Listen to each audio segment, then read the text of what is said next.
Welcome to High Noon, where we talk about controversial subjects with interesting people. And as always, once a month, we do these docket episodes with Emily Jashinsky, over culture editor over at the Federalist. She's a fellow with us at Independent Women's Forum, a senior fellow for somebody so young.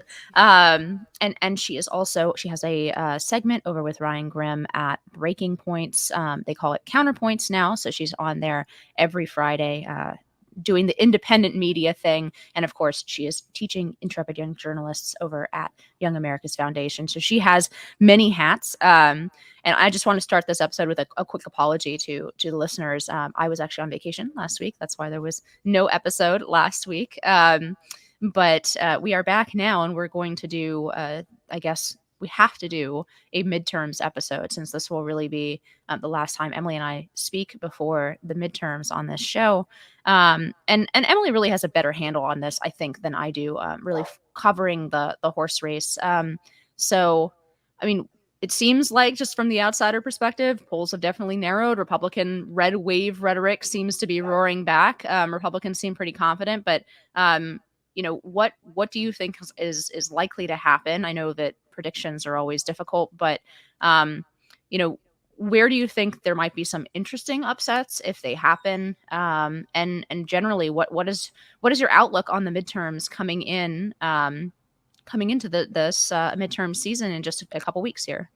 Yeah, it's I think a really important lens to keep fixed onto your vision of the belt of the horse race conversation right now is that polling isn't good, and pollsters are actually still at this very moment talking to the media about how they don't really think that they've recalibrated in a way that allows them to have a good and confident gauge of or confidently gauge what public opinion is in some of these different races and as a whole. And that is obviously a huge problem. So a good way to pay attention to that is movement in the same polls. So the same poll from, April to May to June, July, August, September. Like, that's a good way to look at some of that stuff.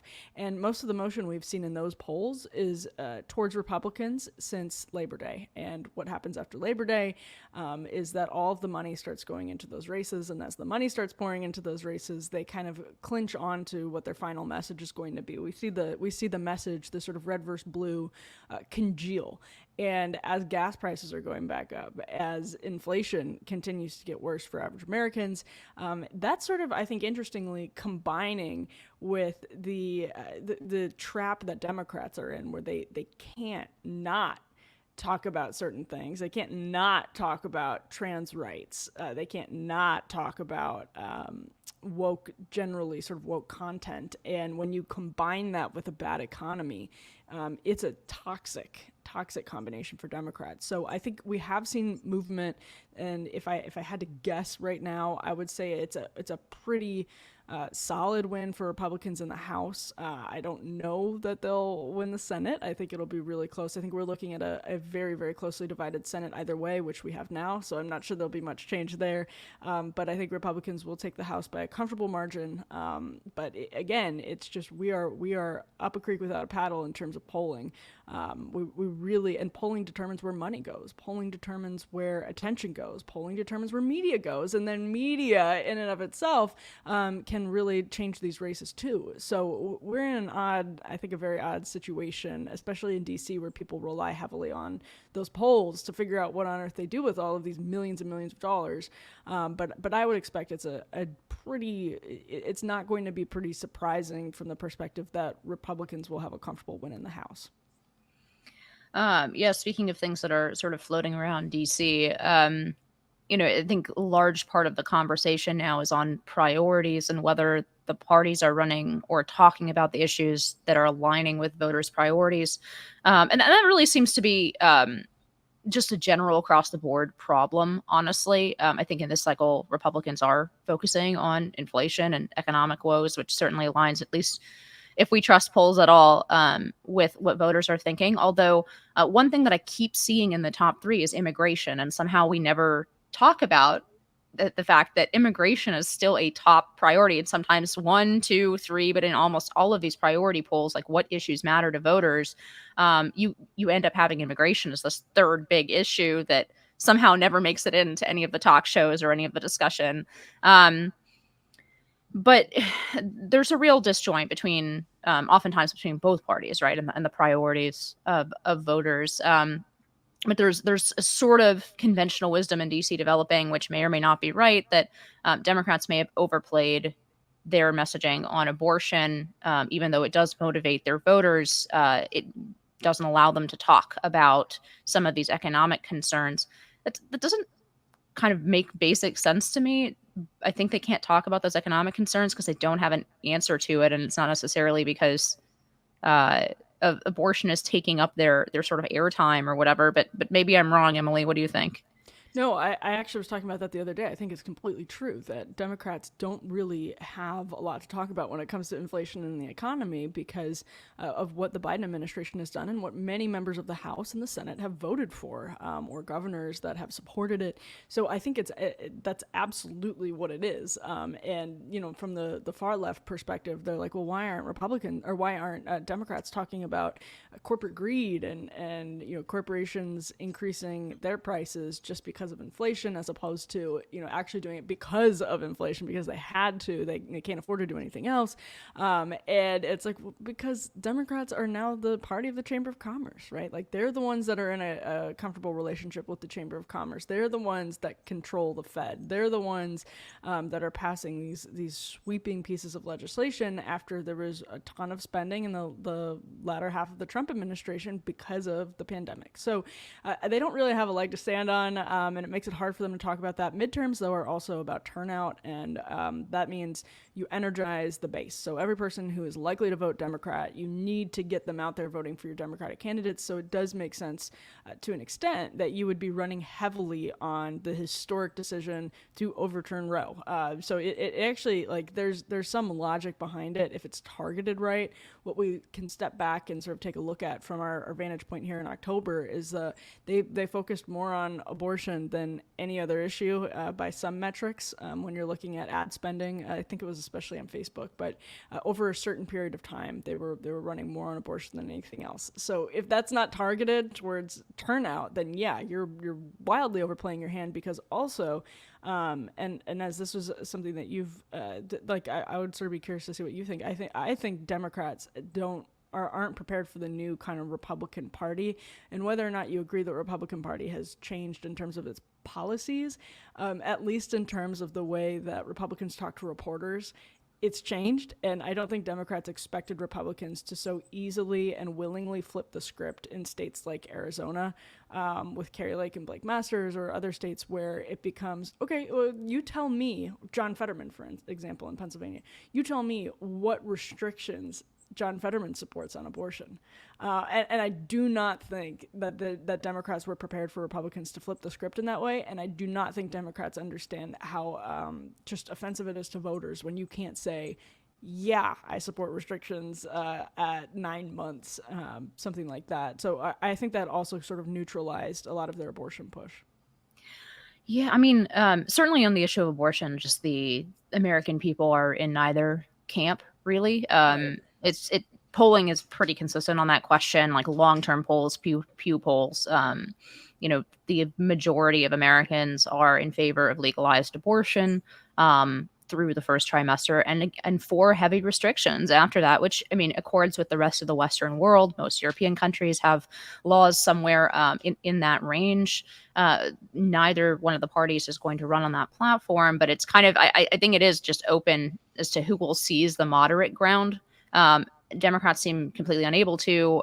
Republicans probably won't too, because this is a moral issue that people have really strong feelings about. They will anger their own base by, for example, embracing a 15-week ban, but no further. So I do think, actually, on the abortion question, the only thing I think is really, really interesting about it is that it is exercising those, like, capital P political muscles that have atrophied over time, right? We're talking about an actual strong moral issue with real legislative consequences, real life consequences. We really haven't had a non-economic issue like that live in the public square the way this is for a very long time, because of the way that our system takes so many of those political questions out of politics, either gives them to the judiciary or gives them to the administrative state, right? So I think regardless of where you fall on abortion, it's a good thing that we are actually having this aggressive debate over it. I think it's kind of it's a good experiment for all the other debates that we're going to have over central moral questions, and the I think that's a good thing. I think it's a good thing that we have to like hash this out in the public square. I think it's healthy for the body politic. But there's some other culture war issues that Democrats don't seem to be able to let go of. And it does speak to sort of this mismatch in priorities, right? We had the president doing an interview with, I think his name is Dylan. I'm not going to call him her. With this transgender guy, male to female, who asked the president about minor transition, and the president basically said it's a moral issue that we protect transition for kids, right? And then the other subject they don't seem to be able to get away from, even though it's nowhere near like high on voters' priorities list, is climate change.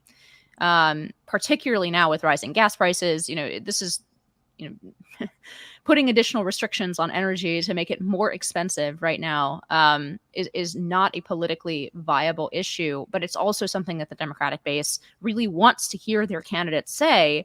And so those two issues seem to me to be, they're just millstones around Democratic candidates' neck. The more they're talking about those issues, I feel like the more, in the best case, they're merely out of touch with what the average voter, even independent voters, thinks is important this cycle. And in the worst case, they're actively turning people away because, as we've said so many times here, a lot of these cultural war issues are actually like 75-25 or 80-20. There aren't a lot of even Democrats who support minor transition, who support, hysterectomies for minors or mastectomies for minors who are quote unquote changing sex. This is rightly an issue where the American people wholly reject, except for a very small percentage on the left. So I think Democrats really are kind of the dynamics within the party, and I think this goes very much to what you said about the Chamber of Commerce. The dynamics in the party are preventing them from being able to seize on even traditional Democratic issues. Like they could be railing against austerity, right, with the Fed hiking rates, or they could be railing against potentially plunging the U.S. into a recession. There's a traditional economic leftist case to be made there, but they're not making it because they're talking about trans kids. Well, and they're trying. I mean, I think they know that they're in some measure of trouble because of all of that. Even it's sort of like a case where the Beltway conventional wisdom on the left is probably correct. That what James Carville has been saying for years about how you're not communicating with voters, et cetera, but they're in a position where they have created a dichotomy where if you do not fully support their conception of trans rights, so-called trans rights, if you are not fully on board with that, it's not that you just disagree, you're from a purple district, you're a moderate, it's that you are a bigot. It is you are a bigot. If you disagree on abortion, if you think there should be restrictions on abortion, if you're a consultant telling a candidate to talk about where there should be restrictions on abortion, it's not just that your candidate needs to win and they're moderate and they're going to say something in public that might not be what they actually believe. It's that you're creating violence towards women, and that women will die because of what you say. And they've locked themselves into these prisons where they can't take positions that, first of all, are shared by most of their voters, that are common sense, that they probably privately share in some cases, in other cases not, but that they privately may share, and that just frankly from a naked sort of political perspective would help them win the election. They can't take those positions because it's the progressive or bigot binary. If you are not fully on board with every sort of tenet of this dogma, then you fall into the bigot category, and the risk of falling into the bigot category from their perspective is outweighs the reward of being able to just sort of level with voters and have maybe a more politically palatable, a more reasonable position either way. And it's not to say that Republican voters don't have a similar thing with like the election right now, because that's certainly happening with Republican candidates. But Dems have this really broad slate of issues, cultural issues that they just cannot compete on anymore because they've locked themselves into these positions. Yeah, I was thinking about what you said about essentially the way that all of this becomes zero sum. You're always a bigot for disagreeing on any of these cultural issues, and that's kind of the traditional analysis. I would say is that Democrats are becoming, or especially the left is becoming more intolerant, right, of dissension. Um, but there's a deeper critique there, which is I think we have to consider from the sort of post-liberal right and left, which is that this idea of rights are the ever expanding conception of rights that essentially eats democracy, right? That more and more things become set aside out of the sphere of democracy because they're considered rights, and that there's always going to be a temptation to clothe whatever. If you have the two political parties and normal political sort of rough and tumble, there's always going to be this temptation, both rhetorically and substantively, to set aside whatever your pet issues are into that category where it's just over, right? There's no more debate. Legislatively, that's putting things into the Civil Rights Act, which Democrats not only they attempted to put that in legislatively, that to put in sexual orientation and gender identity into the Civil Rights Act. They failed to do that multiple times. Biden has backdoored it through Title IX regs, which we've talked about many times here. But that's clearly the goal, right? Is to set aside these debates and say this is no longer subject to democracy. What is interesting again about the abortion issue is that it's the only example recently where it's the reverse, right? Where an issue got put back on the plate for democracy. But there is this real critique here that there's always going to be a political incentive to characterize your sort of cultural mission or your social agenda as clothed in rights, right? Something far beyond what the founders ever would have considered natural rights, or certainly what they enshrined in the Bill of Rights. And look, Republicans, frankly, do that too, right? There is this idea of economic rights, or by the way, even something like as fundamental, I think, as natural right as parents control over their children's upbringing. That's not really. I mean, there's a good argument that that's not really a constitutional right. It might be a pre-constitutional right, which is why, by the way, there's actually a movement afoot to try to introduce an amendment to the U.S. Constitution to recognize formally parental rights, but.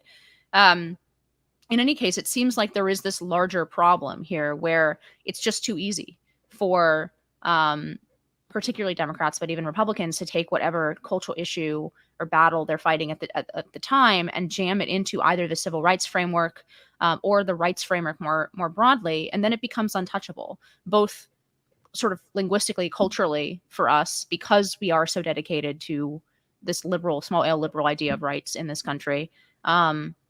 And also, legislatively, it's very, very difficult to undo once something is, for example, in the Civil Rights Act. I mean, it's one notch below constitutionalism in terms of our system.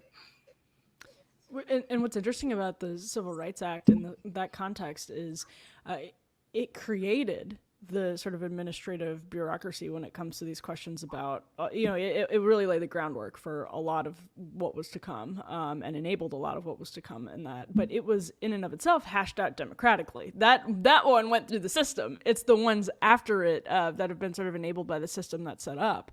And so the left, of course, would say, well, we sort of democratically decided the Civil Rights Act, thus Title IX, and any administrative manipulations of Title IX are valid because it was enabled by this democratic process, the product of a democratic process that, of course, we're decades and decades removed from, and probably never would have foreseen where the cultural sort of question of sex would go in such a short period of time. And that actually reminds me of again, on this deeper issue, thinking of the protests that have roiled Dearborn, Michigan, where the Muslim community and the Christian community have come together to protest these books in the high school library, so available to kids 14, maybe even younger than 14 if they're if they're early. And I took a look at one of the books, and I knew that book was the subject of other protests. It's called "This Book Is Gay," but oh my goodness, the stuff in that book, it is just like the way that it talks about sex in such a casual, flippant, and graphic with descriptions on that level is like unreal. And what's interesting about that is it shows that we can no longer even do these sort of like basic functions of a democratic Republican society like libraries.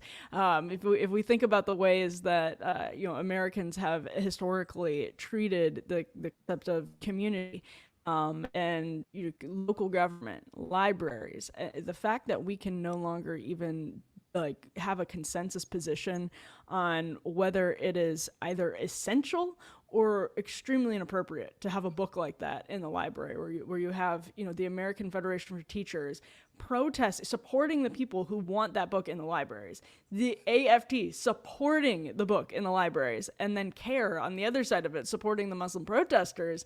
It's just a bizarre sort of state of affairs. But I think at the end of the day, the fact that that's even a bitter battle and not just sort of a this is done, that tells you everything you need to know about our inability to like really function. And to me, it's a strange kind of dichotomy to go out into society. I mean, I live in a big city that feels dystopian post-COVID, but you go out into society and it is literally functioning, right? We can still gas up our cars for the most part.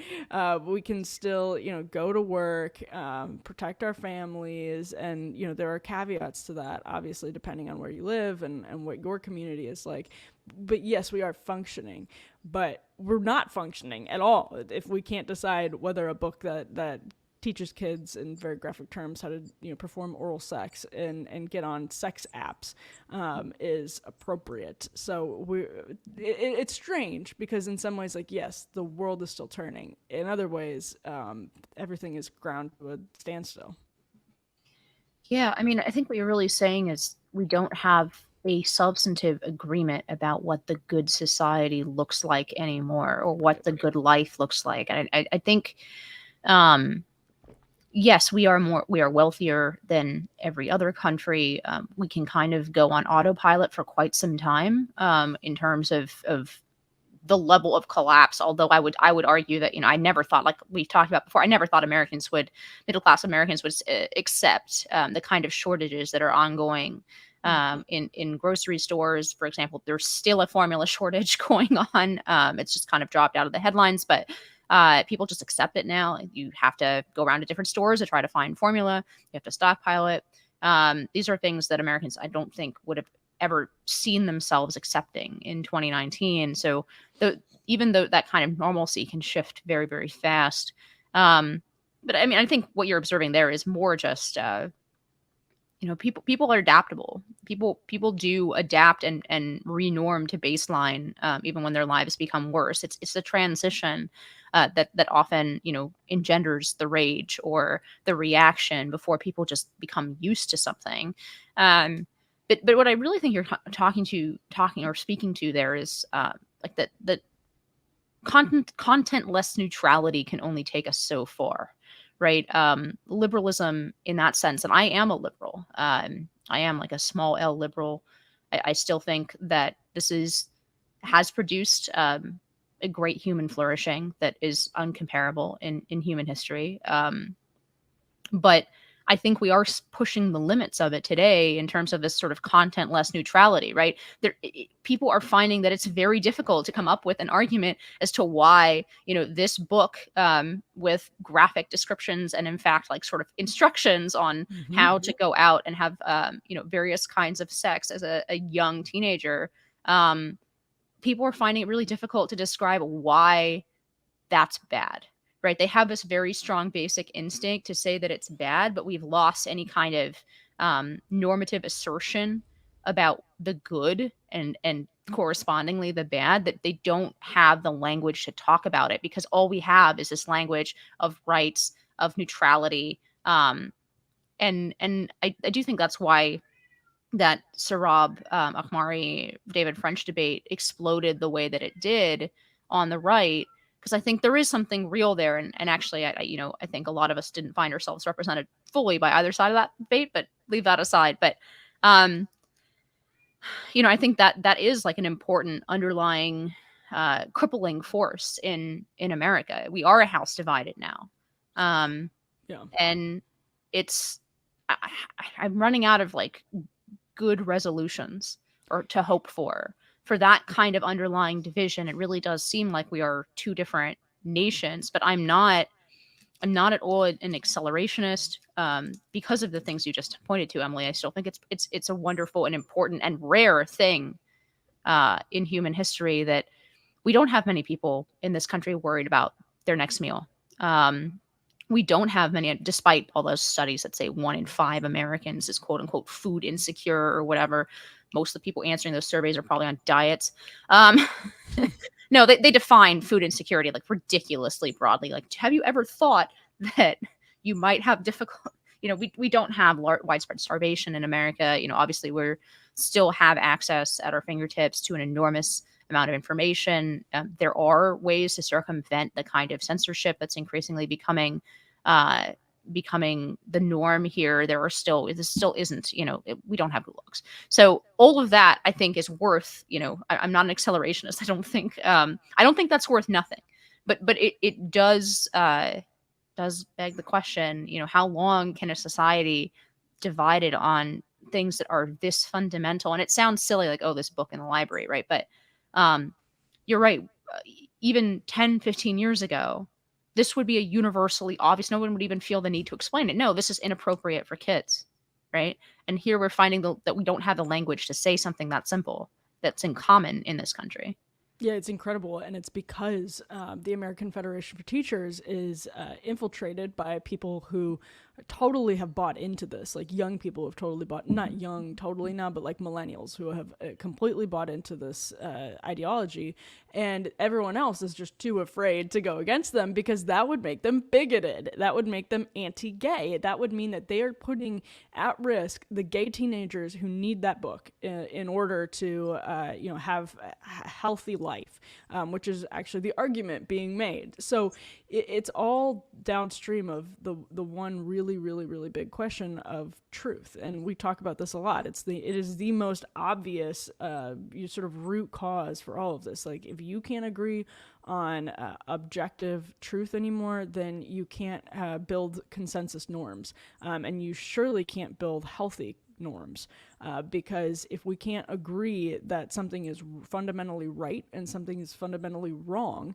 and we can't have sort of consensus positions on what is fundamentally right and what is fundamentally wrong based on objectivity, based on objective observations of the world around us, then yes, slowly the threads are going to start to unravel. And I think that's what you see. I mean, again, a great example, that high school library still standing, still has plenty of books, kids can check them out. The school still functioning, but we really see there like a massive crack in the foundation, and it feels like a matter of time before the whole project becomes impossible. And something as luxurious historically as a library, let alone a public library, becomes really almost impossible. And we don't know how long that takes, but we do know that this is like clearly one of those big threads that gets pulled out and the whole fabric starts coming apart. So yeah, there's a question of how long this can be sustained, and does there come a time when the scarcity is hardly a problem in American society. Obviously, like most of it, we're one of the only places historically where your poorest have been struggling the most with obesity, and that's because obviously really bad food is really cheap, but it's kind of the opposite problem. We have not so much a problem with starvation as we have a problem of gluttony, but the gluttony is people are profiting off of it, and it's hurting others who don't have the means to do the Gwyneth Paltrow diet, or the diet of Chris Cuomo's wife. I don't know if people remember that. She had like Yeah, I totally remember that. Yeah, a wannabe goop blog, and then they had a great COVID diet. Oh my gosh. Anyway, it was like, I eat 3 limes and then I. It was wild. It was like telling people to get takeout from this one place in Southampton to cure their, not to cure, but to like nurse their COVID. Yeah. Anyway, so it's when does it become that they are prioritizing, that the sort of elite is prioritizing, let's see, what's a good example? This like super long-term COVID thing over feeding people, not COVID, a super long-term climate thing over feeding people right now. This trans priority over people being able to fill up their cars and go to work. When do we actually get to that point? And will we have an elite that is so hardened and calcified that they are not responsive to the public? And then you get revolts, you get total subservience, you have a total breaking, and yeah, those essentials become, the society can no longer deliver on those essentials. So we're not there. Clearly we're not there. But it does feel like we keep having cracks in the foundation and giant threads being pulled out to the point where we're unraveling at a pretty frightening clip. Yeah, this is really what you pointed to in your speech in NatCon that we talked about last time, which, that so many of these issues are not making it into our politics at all. It's like kind of a similar issue as we were talking about with the midterm polling, right? One is about what's the most pressing political issues, and you see over and over again, economy, inflation, and immigration consistently. So those are kind of the shorter, I would say, shorter term priorities for a midterm, which are appropriate. But a lot of these issues nobody's even asking people if they think despair is a top priority, right? Because the priorities of the elite of both parties are so wholly different. And they are separated from a large part of this, although I don't think they can fully separate from some of these questions. But even something like, a lot of my family members have, constant consequences of eating a terrible diet. That's something that's not at all a priority for elites, because it's frankly not a problem for elites, right? If you walk around Manhattan, or you walk around, actually I think Colorado, like places like Aspen are actually the slimmest parts of America, right? It's simply not a problem that affects the elites on any level. And in fact, as you pointed out, the elites are totally happy to run with the body positivity sort of message. Oh, you're fine the way you are. But they're not really paying any of the consequences of eating this kind of diet. I'm actually, as an aside, I'm becoming more and more conspiratorial about this, because I was talking to Spencer Clavin, who's been a guest on this show, and he's been in Europe, lucky enough to be in Europe twice in like 6 weeks for a few weeks at a time.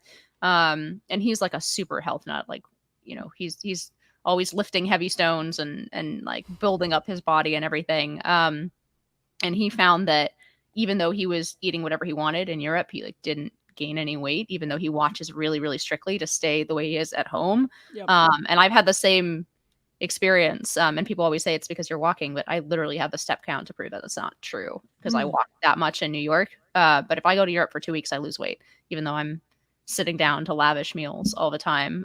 So I am becoming more and more conspiratorial that what's actually in the food in America versus other countries, even first world countries, is substantially different. But let's leave that like sort of debate aside. Well, no, but the point is we don't talk about it, and there's no conversation about it in Washington, D.C. Like, there's literally nothing, even though if you look at what is killing Americans prematurely, what is killing Americans in general, are all problems stemming from poor health and bad diets and what we are eating. And it's insane how little we talk about it, because for what a big issue it is, right? Like, what is going on with mental health? There's hugely terrifying numbers about mental health, and of course, as you've talked about before, and as we throw SSRIs at the problem, and we don't need to get into that because we've talked about it before. But we have all of these band-aids, but we have zero conversation. We pass the farm bill, we rubber stamp it constantly. There's no conversation whatsoever from the revolving door folks over at the FDA at all about the fact that heart disease, cholesterol, all of these different obesity, all of these different issues that are obviously downstream of what we're eating are making us miserable and killing us early. Nothing. I mean, it's just like truly and there's incredible. there was a prime opportunity to talk about that with COVID, right? The one thing that did not get discussed with the fact that America's numbers on COVID are worse. It was all about the politics of it. Oh, Florida is conducting, what was it? Georgia and Florida conducting experiments in human sacrifice by keeping the schools open, which in retrospect seems to be the wholly right decision. But we had all of this sort of sound and fury over our COVID policies, but so there's a very good argument to be made that the reason that America's COVID numbers are, worse than some other countries is simply the underlying health of our population. And that's also always been the defense of America's healthcare system, that we have the best healthcare system in the world. If you have cancer or you have a heart attack, you don't want to be anywhere but the American system, which is why billionaires from other countries fly into our system to get treatment for those kinds of things. We have the best treatment rates, but we have lower overall life expectancy. Well, that's not because of our healthcare system. It's because of our lifestyle. So, I mean, but I guess to return to the midterms briefly and to loop this back, no, I have an actual segue, which is legitimate one, which is, let's say that Republicans, there is this real red wave. We don't know because, as you said, the polls are unreliable, but as you also said, within the same polls, things are trending towards the Republican side. They at least have a solid chance of retaking the House. They may retake the Senate, right, by a senator or two. They may not. But let's say it all comes up aces for them. And by the way, all the candidates who are told suck, right, by the media, in the last couple weeks, they've all come up great, right? Carrie Lake is out there, doing battle with the media over the phrase election denier, right? And coming up with a stack of papers of examples of Democrats questioning election results back to the media.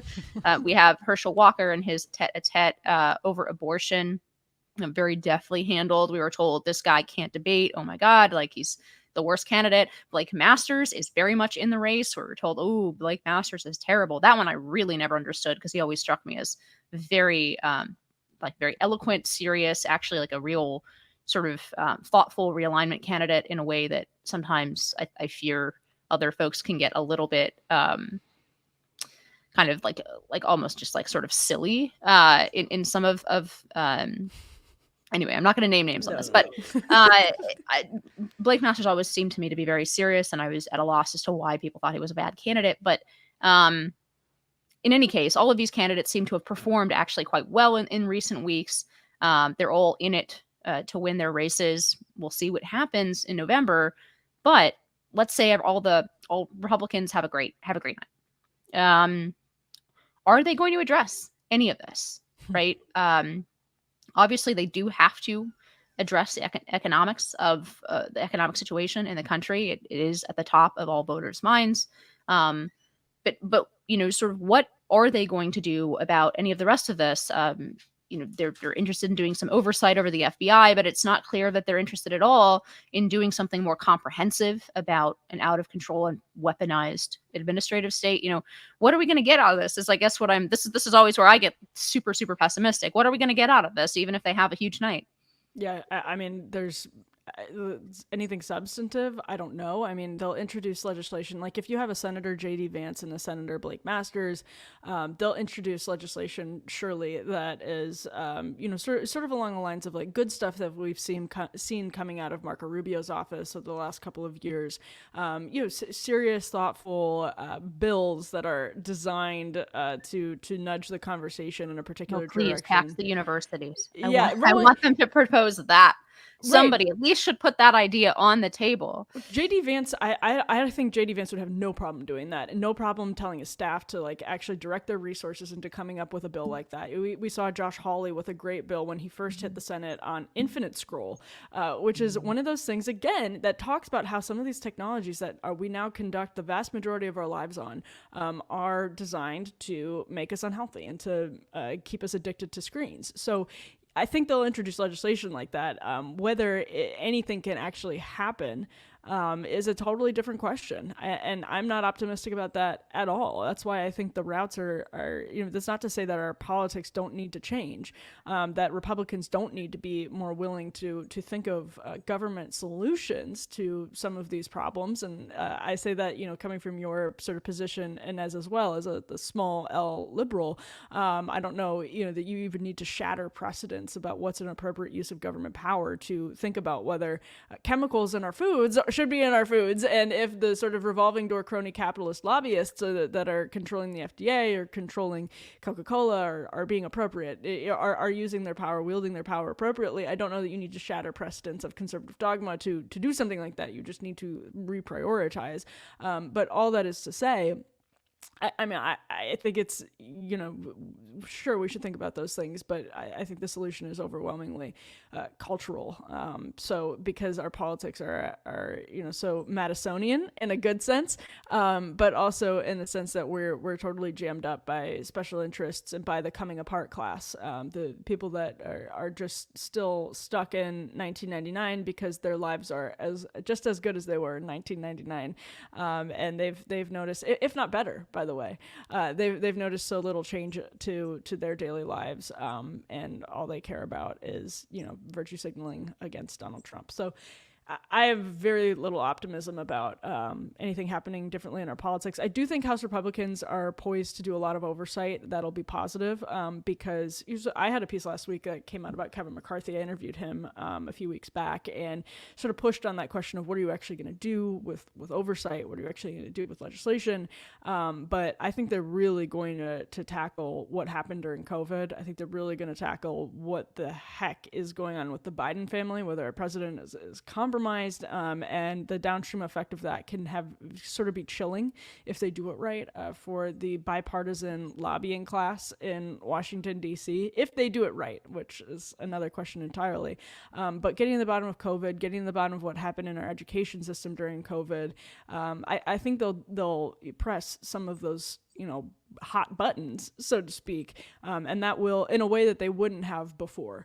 And I think they're going to give Democrats a little bit of a taste of their own medicine in terms of who's allowed on committees, and that may all sound like Beltway chatter, but it is something that can make our politics work a little bit better if Democrats realize that some of their precedent and norm breaking wasn't entirely healthy. So we'll see. But this is going very, very slowly. Again, in a Madisonian sense, but going very, very slowly in general, and in ways that might not ultimately be timely enough to tackle some of those questions. Yeah, I really like the way that you phrased part of that when you opened your answer that time. That there is a class of our leadership whose lives haven't either at worst haven't changed, right, since 1999. And a lot of them, their lives have improved. Mm-hmm. And I think that is actually a really deft way of describing the divide that's growing here, is that there is a majority, probably a large majority of Americans whose lives are noticeably worse in both the political sense and in the private sense. Their lives are notably worse than they were in 1999. And this is not just an economic question, although there's an economic component to it. that the middle class life is becoming more and more unaffordable. The American middle class way of life that has sort of been the especially the crystallized American dream since the 1950s, that's becoming more and more unaffordable economically and structurally so, right? That's obviously a large part of it, but it's also all the stuff that we talk about and have just talked about, right? About having no sense of sort of American cultural identity anymore, no sense of being a good force in the world. And no sense of like agreement even on fundamental moral questions. You have the collapse of churches, of other civic institutions since the 90s, and those declines didn't start in the 90s, obviously, but the rise of people who are unchurched or unbelievers like myself. um, I think all of these factors, and then of course actually what we just talked about, right, like skyrocketing obesity rates since 1999, right, skyrocketing Mental mental health health. problems, the rise of social media, none of this has actually worked out poorly. I would argue that some of this is still hurting people in sort of the upper class, but they have the resources to control the effect, Exactly. right, in a way that it hasn't trickled down to the rest of society. They can go to So I Equinox and get their escape, 90 minutes every day, and they can, escape from the sort of processed food by going to their little organic grocery store and their organic cafe down the street. So they have better escapes for sure. Yeah, I think that's a really good way of putting the divide. Is has your life gotten better or worse since 1999? And I would love to see polling on that, right? Have the lives of you and your family gotten better since 1990 or worse since 1999, and then segment it out by not only income but profession. And I imagine you'd see, Charles Murray like gulf opening up between the elite and the rest of America on this. But I do want to push back on one thing you said earlier, Bring it which is on. that a lot of this is cultural. Sort of a lot of the healing to all of this has to happen from outside of the political process. And that's obviously true on some level, right? We are still individuals making choices. We still have free will, right? In the same way, actually, I think obesity is a really good example of this, right? We just talked about all of this structural reasoning why we might be fatter than we were in 1999 as a country, but there's still a strong element of individual will, right, involved in this. People are still choosing to put certain things in their mouths, right, at the end of the day. But I think we tend to downplay, and here I mean we, the right broadly, we tend to downplay, I think, how much of this is a policy choice, right? Yeah, I agree And with that. even within the context we were just talking about, obviously there is the Farm Bill, right? There are heavy subsidies for corn syrup as opposed to granulated sugar in the United States. There are enormous incentives to put a ton of preservatives into food because then it can be shipped on long distances and it's more economically efficient for the companies that make it, right? So these are policy choices. And in the same way, there are some really important policy choices that are shaping our culture. The biggest one to me being heavily, heavily subsidizing and continuously subsidizing universities and subsidizing credentialism for. There was actually, it was an interesting story. I think it was, I can't remember what school it was. It was either like MIT, actually. It was a surprising one. Maybe it was I think it was UPenn. They are offering now an actual major in diversity, equity, and inclusion, which is, to my mind, is actually just honesty, right? Short circuit it. Just be clear about the fact that we are ideologically credentialing the children of the elite, because that's what a university degree is increasingly means. But that's a policy choice, right? Yeah. We are choosing to let universities accept from the taxpayer largesse these heavily, heavily subsidized student loans. We are bailing out the student loans on the back end, which, by the way, there was a stay of Biden's decision to do that, I believe, in the Eighth Circuit. So we'll see where that goes legally. But regardless, there's enormous pressure building to go ahead and bail out these loans on the back end, where universities get to run away with their money, right? That's a policy choice. It's a policy choice to let them sit tax-free on trillions of dollars of real estate and hundreds of billions of dollars in endowments. That's a policy choice. Yeah. So, like, yes, there is this larger sort of Nietzschean shift of the West and the death of God and moving into a post-Christian society, which you and I love to talk about, and I think is very important and very interesting. But there are some very concrete policy choices that we have made in this country that have well beyond what even the natural shift of these things would do, privileged a particular class and elite and particular ideologies. And so I know that you agree with that in a larger sense, but I kind of bristle at talking about it as though it is this sort of inevitable movement of tectonic plates or like glaciers or something. When in reality, there are some very concrete things that we are doing to maybe not make this happen in the deeper sense, but to bolster it, to encourage it, to make it that shift happen faster and more powerfully, and to make it much more difficult to do anything about. Well, it's interesting because there's this, a lot of what you said actually is covered or can be covered by the administrative state's system of incentives and disincentives, or a House oversight campaigns, incentives and disincentives to the business community. For instance, if they start investigating DEI as corporate racism, basically, which you can make a very good case for, and they start doing that from their platform of the House of Representatives and calling executives from ExxonMobil up to talk about institutionalized racism, you basically get rid of the incentives for people to push that at your big banks, at your big corporations, and then even on the smaller levels. So I actually think there's a good chance that you see some motion on that front, like the set of incentives. But then there's this question of if Republicans controlled Congress, because Democrats, as we talked about earlier, cannot really move on any of these issues because of the set of incentives in their own party, that if you're on the wrong side of it, it's not just that you're on the wrong side of it, it's that you're a bigot. And that's a huge problem for them. And there are some who are brave enough and willing to break it, but they're Tulsi Gabbard, right? Like they're not the ones that are still in Congress for the... She had to leave. Right, exactly, for the most part. So it pretty much has to come from the Republican Party. And that means you have to have basically a Republican Senate, Republican House, or at the very least a Republican presidency to push from the administrative level some of those incentives. For instance, to say universities, if you want to give Democrats a taste of their own medicine, to say that universities who violate Title IX on the basis of sex are going to lose federal funding, right? To sort of wield the purse strings back at Democrats in ways that they've done it in the reverse, at the very least, you have to have a Republican president. Well, then what happens? Joe Biden comes in and takes the Trump administration, the Betsy DeVos Education Department policy on Title IX, and immediately changes it. And I'm not referring to sexual assault, I'm referring to gender identity. Immediately flips it back, despite the fact that that is an incredibly unpopular policy, that the vast majority of Americans disagree with it. He'll just come in and change it. So that's why, the political process is frustratingly slow, and in some ways that's good, and in some ways it's bad.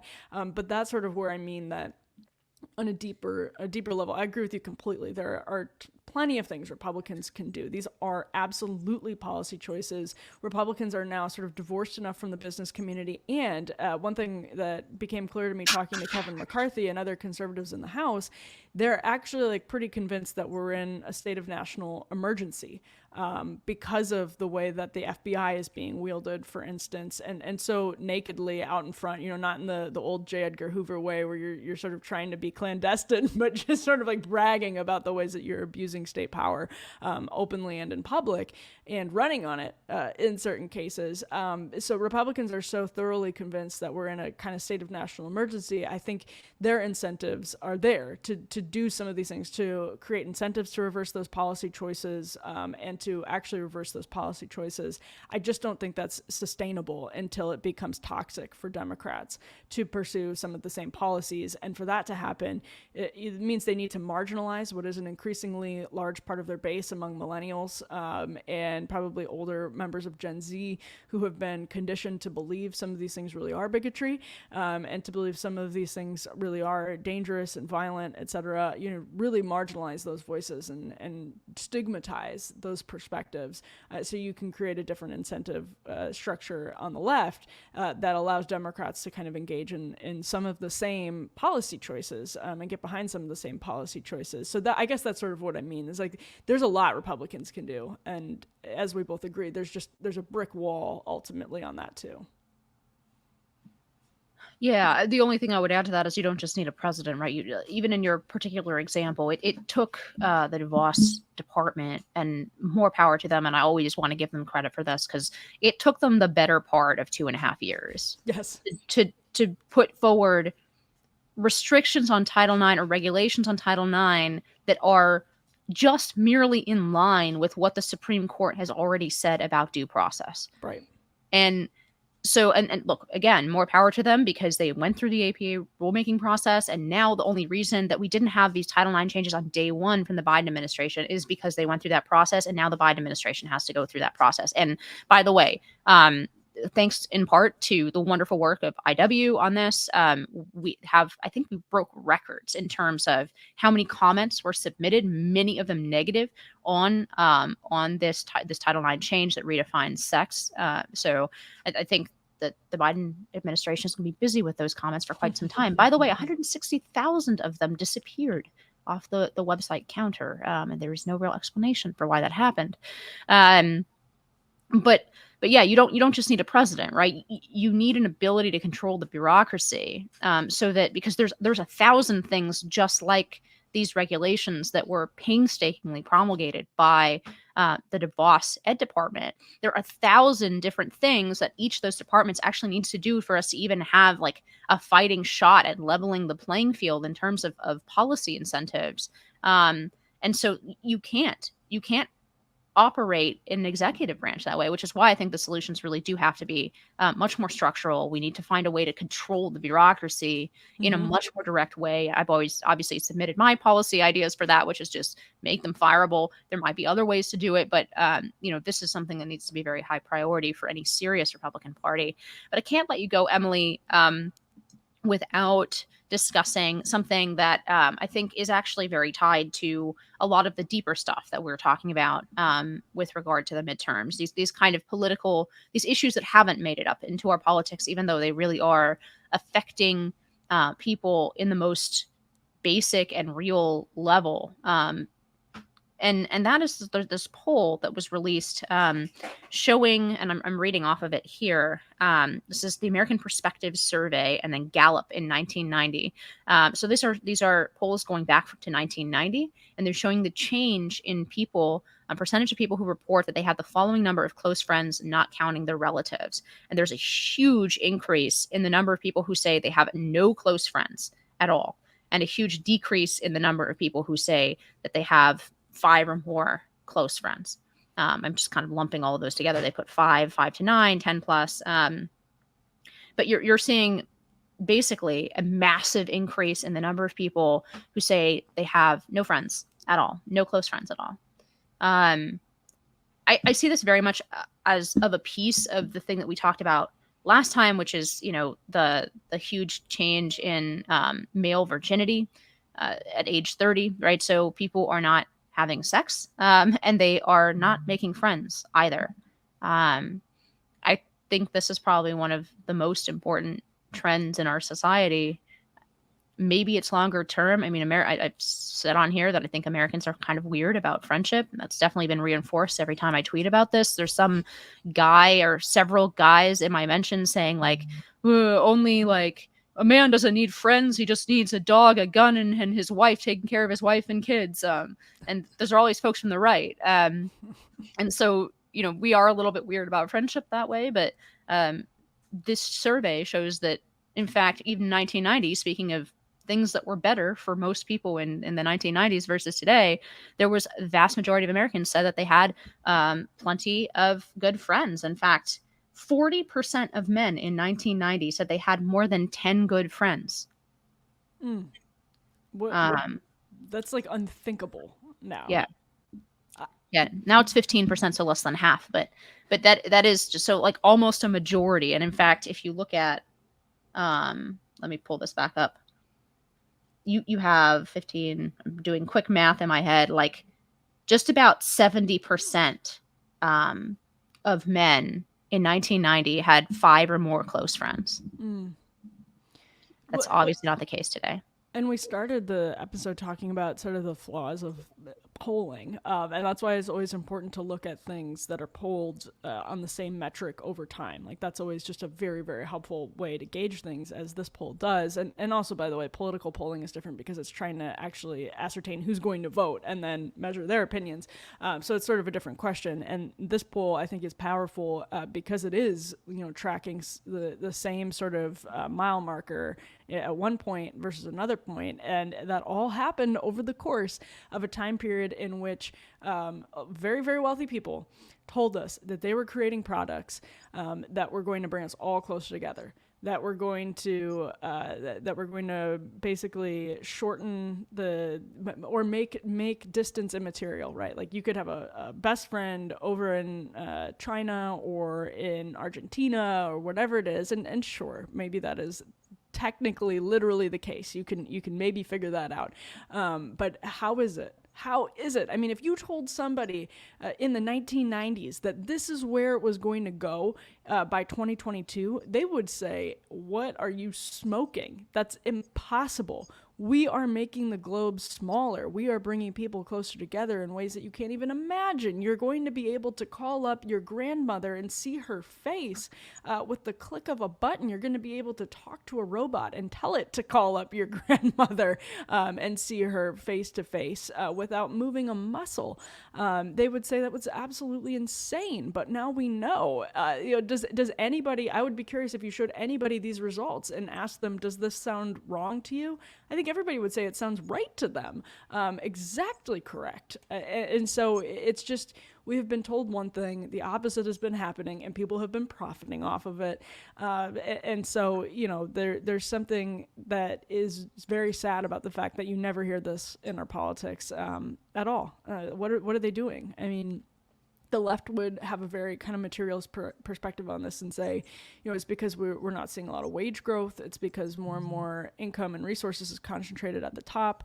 But I bet actually this goes. There are similar levels across income and class on questions like these, and we've just reorganized our society in a way that is so anti-human, and nobody seems to have any plan whatsoever. I mean, I agree that better economic conditions would create generally better conditions for community and better conditions for friendship and relationships. I agree with that in some sense, and that's kind of an important debate to have. But I also think clearly something is going very, very wrong with our technologies, and nobody seems to want to talk about it.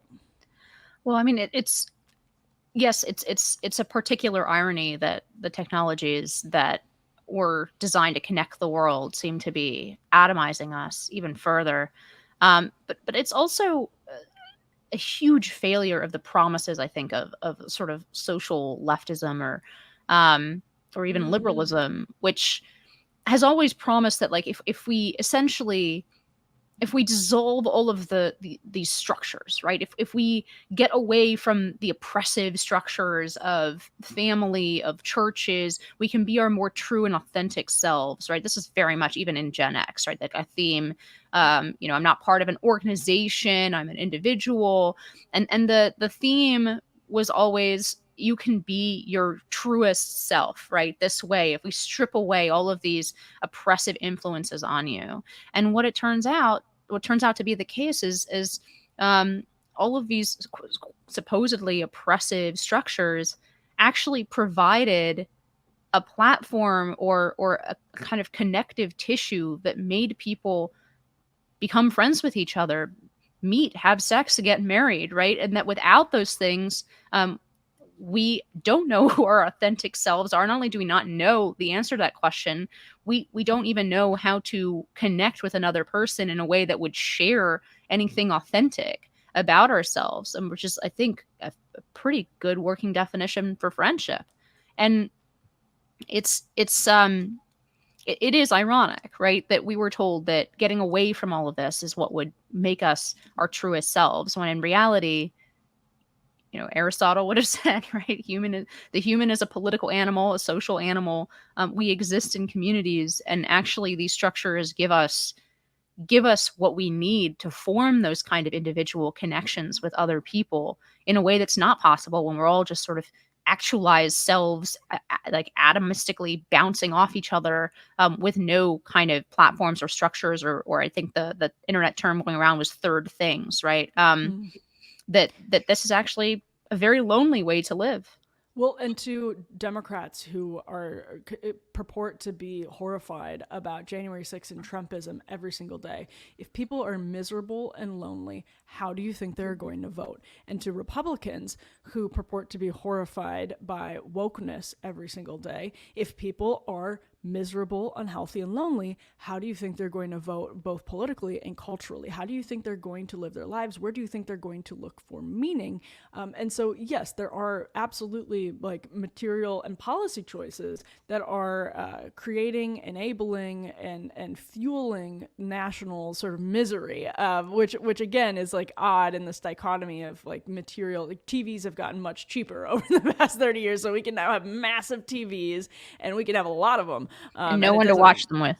Right. Yes, exactly. Or you can put your Oculus on and watch Netflix with someone on another side of the world, which is not the same experience if you try to substitute it. But all that is to say, there are serious implications of this sort of malaise. And Democrats should be terrified of them. Republicans should be terrified of them. It does create more sort of bad religion, and it creates that on the left and on the right. And so if they really want to do something about it, they should go talk to their friends at these crony institutions that are so eager to get them to rubber stamp this bill and that bill and not do anything about higher ed, because people give a lot of money to the Democratic Party from big education. And you're going to have to start thinking about those things and making hard choices if you actually want to do something about it. But whether they actually want to do something about it is a very different question. Yeah, I can't think of a better note to end this on, even though it's depressing. Emily, thank you so much for once again coming on High Noon After Dark. We do this every month as a reminder. So thanks again for coming back on. Thank you, Inez. And thank you to our listeners. High Noon with Inez Steppen is a production of the Independent Women's Forum. By the way, we have other productions of the Independent Women's Forum, including At the Bar, which is a discussion of issues at the center of law, politics, and culture. In fact, we're going to do a Supreme Court review and preview coming up in the next couple weeks here, and that's with me and my colleague Jennifer Braceras. We also have another podcast, She Thinks, which is more of a download on a wide variety of political and policy topics with all kinds of great guests, so you should check that out. As always, you can send comments and questions to me at inez.stepman@iwf.org. Please help us out by hitting the subscribe button and leaving us a comment or review on Apple Podcasts, Acast, Google Play, YouTube, or iwf.org. Be brave, and we'll see you next time on High Noon.